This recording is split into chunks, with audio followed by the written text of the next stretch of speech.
በምታምኑበት ሃይማኖት ልጆች የኢትዮጵያ ብሔር ብሔረሰቦች እነዚህ ብታዩዋቸው ወንድሞቻችን ናጅራን እስር ቤት ሳውዲ አረቢያ ላይ የጅዳ ቆንስላ የሚያውቃቸው 47 እስረኞች ናቸው። የሞት ፍርድ ተፈርዶባቸው ወላሂ ዛሬ ተንበርክኬ እየለመንኳቸው ያለው በእናታችሁ ልማጸናችሁ፣ በምታምኑት ልማጸናችሁ። ሁላችሁም ይህን ቪዲዮ ላይክ፣ ሼር በማድረግ የተከበራችሁና የተወደዳችሁ የኢትዮጵያ ባለስልጣናት በተለይ ዶክተር አብይ አህመድ ጋር እንዲደርስልኝ ይሄ ቪዲዮ በሙሉ ልብ እለምናችኋለሁ። እነዚህ ምስኪን ወንድሞቻችን የተያዙት ከየመን ወደ ሳውዲ አረቢያ እየገቡ ያሉ ደላላዎች በግድ የማይፈቀድ አሺሽ ምናምን አንዳንድ ነገር የማይፈቀድ እንትኖችን በማሸከም በጉልበት ልጆቹን ይዞ ተሸክመው እንዳህያ ወደ ሳውዲ አረቢያ እንዲገቡ ካደረጉ በኋላ አጋጣሚ መንገድ ላይ የተያዙ ልጆቹ ማለት ነው። ሲያዙ ከዚህ ጋር ከሽፍቶች ወይ ደግሞ ከደላላዎች ጋር ስለተያዙ የሳውዲ አረቢያ መንግስት 47ታቸው ላይ የሞት ፍርድ ፈርዶባቸው 2 ሰው ይኸው ታርዶ 45 ሰው ደግሞ የኢትዮጵያ ብሔር ብሔረሰቦች የትግራይ፣ የአማራ፣ የኦሮሞ፣ የኢትዮጵያ ብሔር ብሔረሰቦች እንዳሉበት ዛሬ አረጋግጫለሁ። ስለዛ በዚህ ሳምንት ውስጥ ሁላቸው ታርዶ ሊያልቁ ስለሆነ 2 ተጀምሯል። ትላንትና 2 ታርዷል። ሌሎቹ ከሚታረዱ የኢትዮጵያ መንግስት የኢትዮጵያ ባለስልጣናት ደርሶላቸው እነዚህ ልጆች እንዲያድንልን ልማጸን ነው የመጣሁት። በእናታችሁ ሁላችሁም በፈጣሪ ስም ይዣችኋለሁ። ተንበርክኬ ነው እየለመንኳቸው ያለሁት።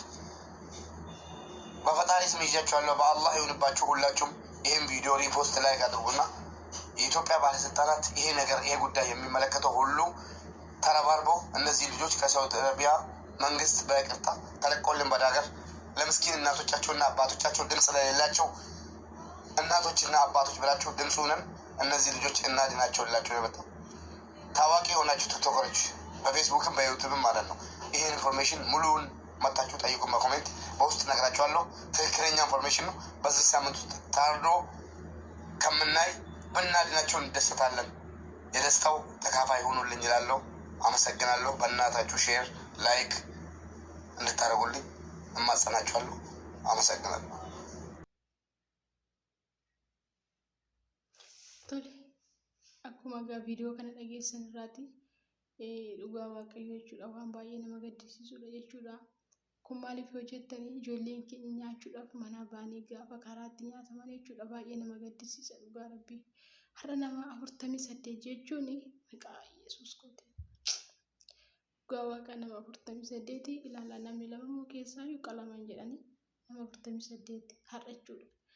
Adaraa keessan mubee jechuudha. Kaleessa galgala kan inni gadhiise viidiyoo kana kaleessa galgala sa'aatii 7 halkan keessa akka Itoophiyaatti sa'aatii 7 kan inni gadhiise jechuudha. Booharri jechuudha. Kun akkuma viidiyoo isaa argitan kana booharri jechuudha kan inni viidiyoo kana hojjechaa jiru. Ijoollee lamatu keessaa lammii biraati malee ijoolleen 46 ijoollee Itoophiyaa keenyaati. Iddoon itti murtaa'eera. Dafaatii sheer horii godhaa dafaatii waliin dhaadhaati akka lubbuu ijoollee kanaa nu baraaran har'a. Dhiira 47 miti namni tokkoyyuu yoo du'e hammam namatti dhagahama. Dhugaa waaqayyoo adaraa keessan obboloota koo lafa jirtanitti amantii keenya kadhachuu fi qabna jechuudha. Maaliif namni hin ba'a malee wanta nama gaaxamu hin beeku jechuudha. Keessattuu ijoollee keenya kan nyaachaa jiru birriidha jedhee kan lubbuu ijoollee keenya dabarsaa jiru. Dhugaa waaqayyoo dubbachuuf daldaalota jechuudha.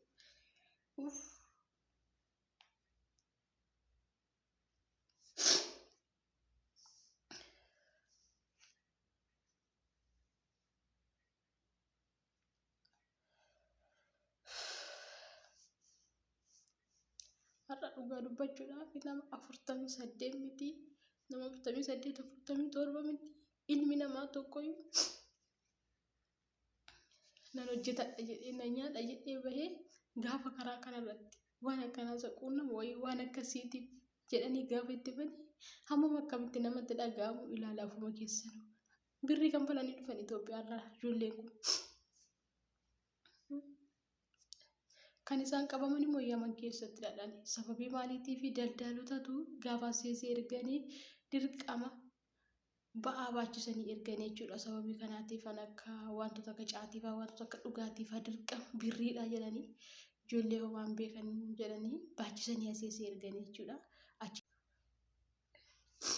Achi Isheen ijoolleen kun eessatti qabamanii Yaman irratti qabamanii jechuudha. Tole ashamaa harka fuunee akkam jirtu hordoftoota siifan iddoo bakka jirtanitti nageenya biraarra waaqayyo isiniif haa baay'atu. Obboloota koo waaqayyo inni manaa isin baase ammallee lafa isin jirtanitti isin haa tiksu isin haa eegu isiniin jedha. Namni ba'a malee akkatti galu hin beekan. Obboloota koo dhugaa waaqayyo dubbachuudhaa fi waa'ee ijoollee kanarratti keessi koo tokko baay'ee jechuudha. Dhugaa ammallee baay'ee na qabbaa jechuudha.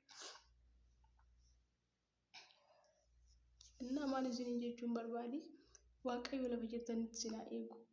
Dhugaa waaqayyo dubbachuudhaaf gaafa nagaadha jedha waan qalaalii namatti fakkaata. Saatiitti ilmi namaa du'a namatti murteessu keessa jirra waan ta'eef harka rabbii irraa miti. Ilma namaatu du'a namatti murteessaa jira. Saatii kana keessa jirra. Kanaafuu bakka jirtanitti jabaadhaa walii keenyaaf haa kadhannu akka amantii keenyaatti. Obboloota keenya haa kadhannu. Akkasumallee ijoollee obboloota keenya duutitti murtaa'e kana illee haa kadhannu isiniin jechuun barbaada. Adaraa keessan bakka jirtanitti dafaatii sheer walii gadaa mubee jala seenaati jechuudha. Mubaarak Musammaa jala seenaati.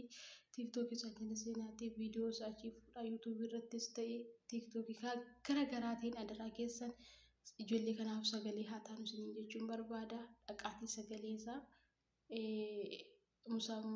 Muhammad Musammaa jalaati. Mubee Musammaa jalaati dhaqaatii. Mubaarak Musammaa jalaa dhaqaatii. Sagalee isaa dhaggeeffadhaa isin jechuun barbaada.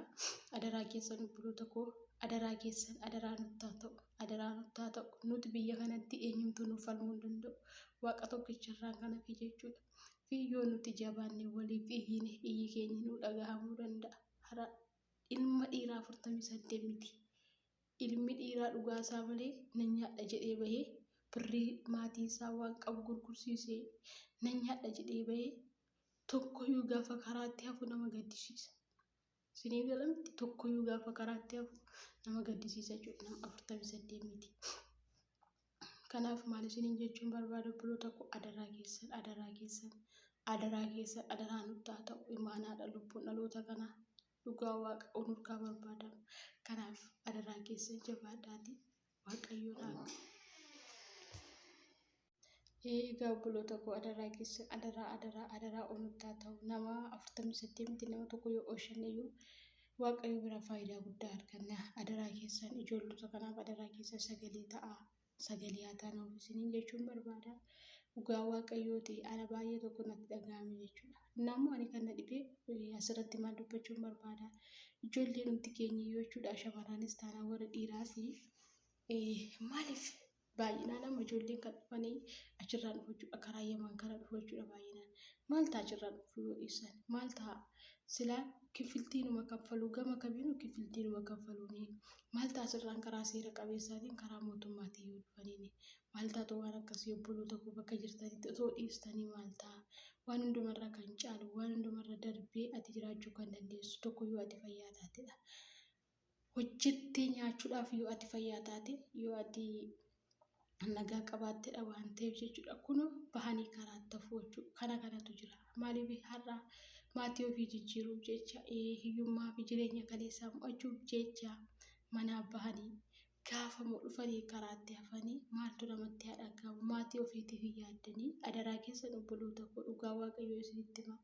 Adaraa keessan obboloonni haala kanaan deemuudhaaf ammallee fuulduratti karoora qabda waan akkasiitu dhaabdanii osoo dhiiftanii gaariidha isiniin jechuu barbaada. Maaliif ilaala shamarran baay'een karaa sun irratti du'aa oolu yoo xiqqaate guyyaatti ijoolleen keenya hamma kanan jedhamu kan du'aa oolu jechuudha. Achirratti keessa darbee moo kun achitti qabamanii murtee du'aatutti kennamaanii jira jechuudha. Biyyi kun immoo seerota biyya ormaarraatii biyya kaanirraatii addadha jechuudha.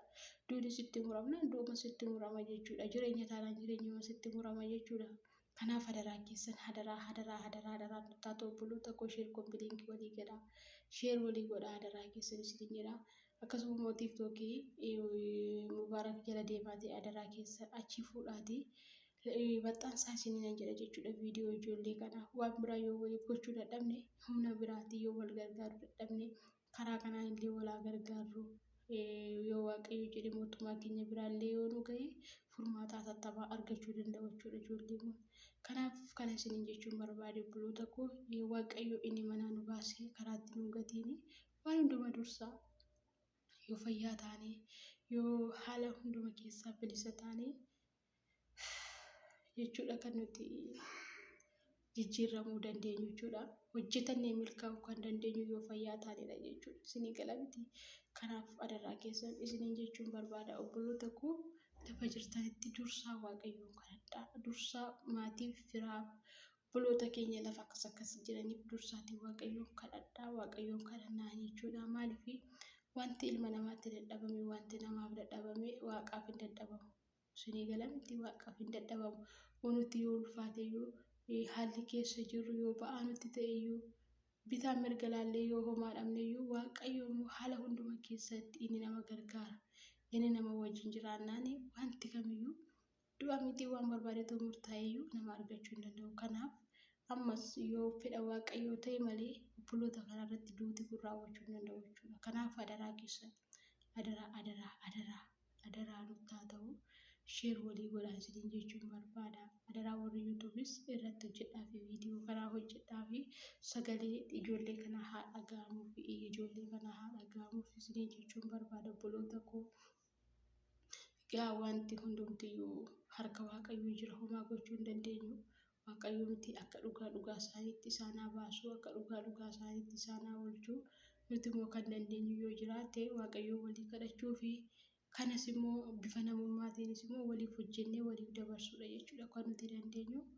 Innaa adaraa keessan dhugaa rabbi ana baay'ee tokko jechuudha baay'ee tokko natti dhagahame.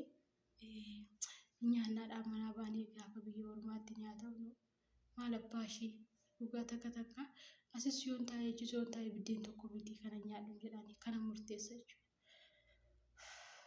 Kanaafuu adaraa keessan obboloota koo sheer walii godhaa isiniin jedha. Ammalumaatti waan dhaggeeffattaniif immoo guddaa galatoomaa isiniin jechuun barbaada.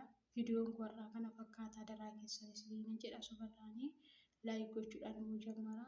Turtii gaarii naa qabaadhaa. Amma viidiyoo biraatii walitti deebinutti isiniin jechuun barbaada obboloota koo galatoomaa hundi keessan nagaadhaaf ta'a.